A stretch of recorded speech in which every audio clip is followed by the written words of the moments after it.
Oh, nung ta.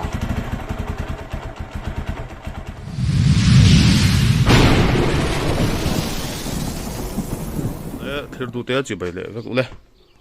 Hei tun tuma chuan Apache kan siam dona. RTR 160. RTR 160. Hei hi a that lo na chu nung thei lo. Nung thei lo top a. Me la moi khop me.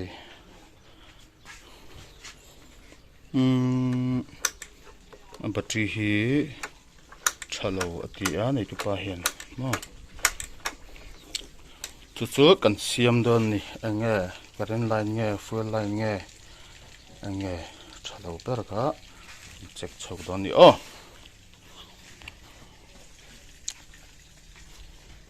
la moi khop mai mel po sai ven ni ngai om ni he chen lai te lúc pui về rồi để gạt bộ khép nó sắp khóc này cần check cho bằng mà sao bây giờ chuan tiếng đúng thầy lâu tóc thì suy làm bằng thì chiang em sét đâu ba ini son suy làm bằng hết mà cái này em chỉ khá sét lâu ta nên bắt chỉ chặt lâu rồi hei kal tha tur angai phot toila kan la check thonga battery dang te kan go chi danga masabera chuan har sa chang ni loin ol sam chang check tur ania kan tianga hi plug cap plug lu plug connect na khani ta a ta hian ignition coil tang hin karin rong kalem ti kha kan en ma saber don ni chuta chuan karen kal chuan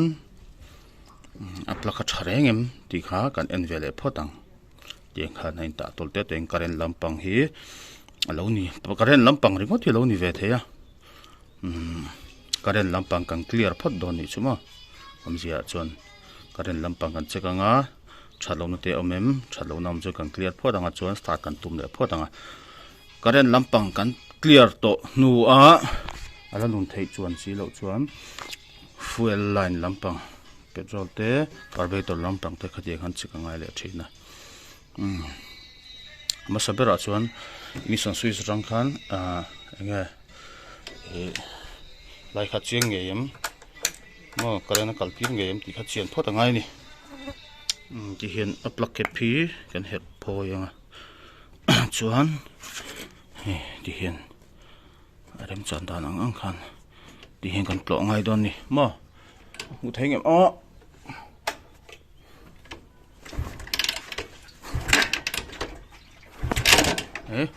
avat trek lo mel ve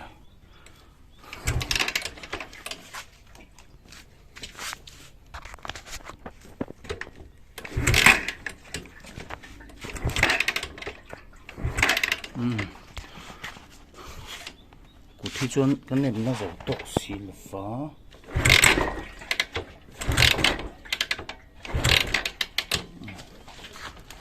check lỗ này mấy thầy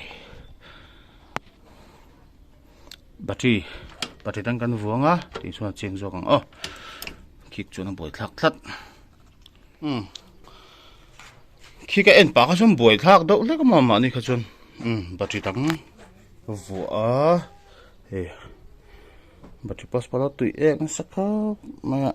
bright bok mo ti khan en ol sam to don ni spark lo mo chabi kan ona switch antika ignition switch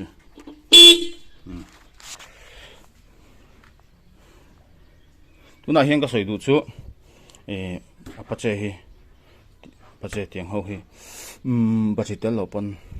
làm bụi thế ra hiện lại thì bỏ em mà problem om lo a self thầy lu khan ne tu na ka battery ka phone chon ber chu helai check lo ken du fa pakhat khani kick kha chon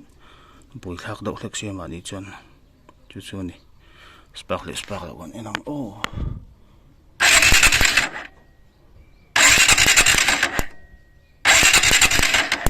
a spark nge ya chuan a plug a thang e thalo kan en le don ni heta current rong kal to chuan heta plug a thalo chuan kan hriat kha plug thalo chuan nung thei lo na hian mo fuse pakhat om ve hi fuse a bal pang chi kha lai hi a cha chuan hi kan pot phel chin lok angamo kan hriat thim theina hai ka pot phela eng ma kal thei lo o helai kha eng thei lo ni chuan mo eng thei lo thu ta ni chuan heng lai hian fuse on thin ti ha hriat tur ani han ka zom le ta a thol ve do to ni chuan kan le ta ni khalai kha kan lok se ve mi don ni o shalo kan nok takin chuan a plug kan phel leang ole ati khan a plug kan thlona kan chinang o check thang e thalo yo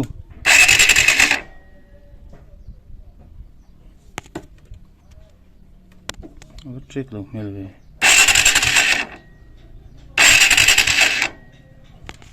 ta so hin kan dang e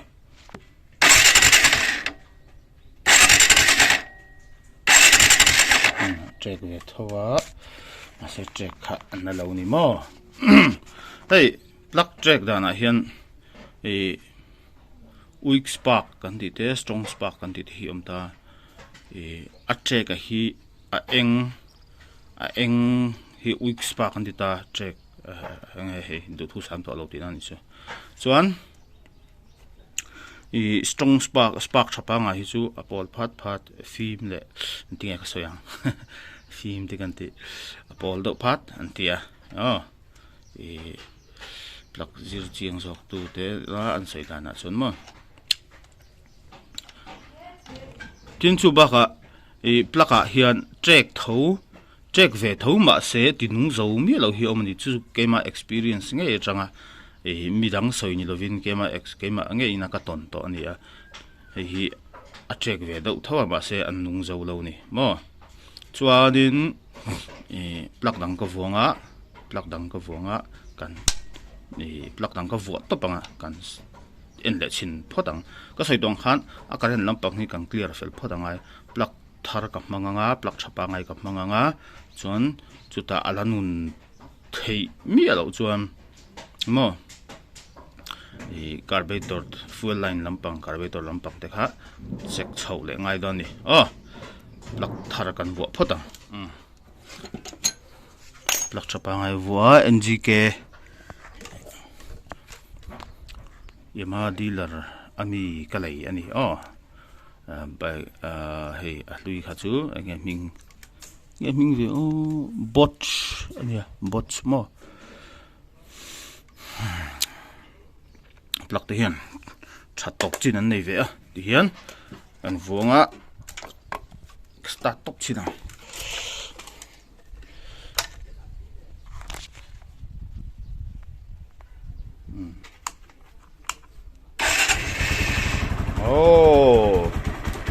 nung ta off lenga chok po ngai lo version storing chu hiam seta re lo nge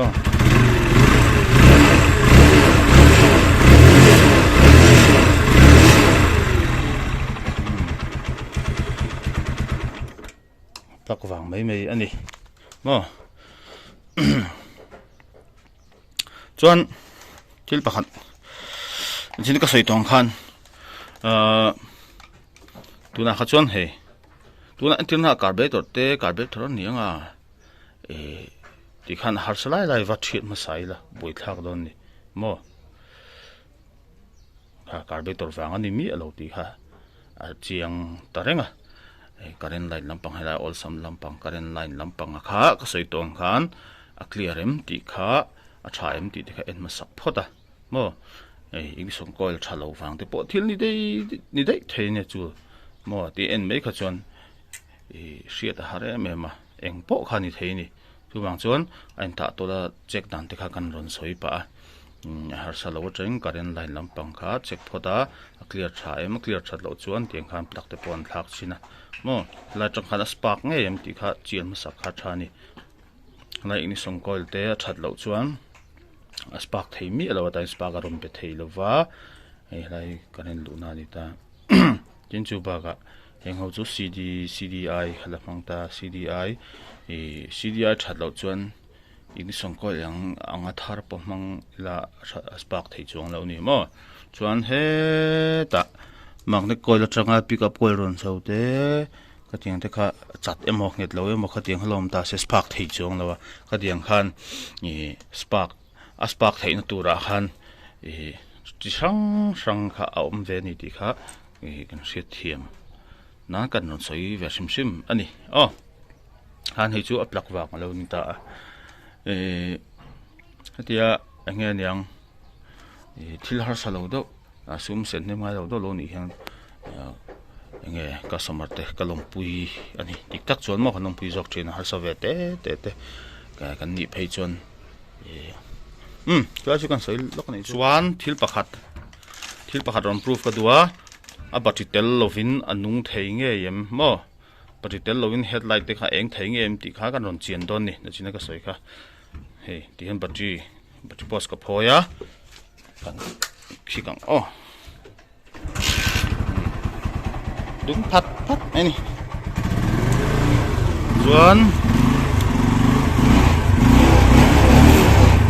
headlight te po eng thei vek ani headlight en dana hian battery vo lo kha a en dain ang reng battery vo pon a en pha bik chong lo anun battery vo pon anun phot lo chuan heng ho chu a headlight eng thei lo khan hemi kan problem chu plak wang lo ni kan video chu an tu tok ang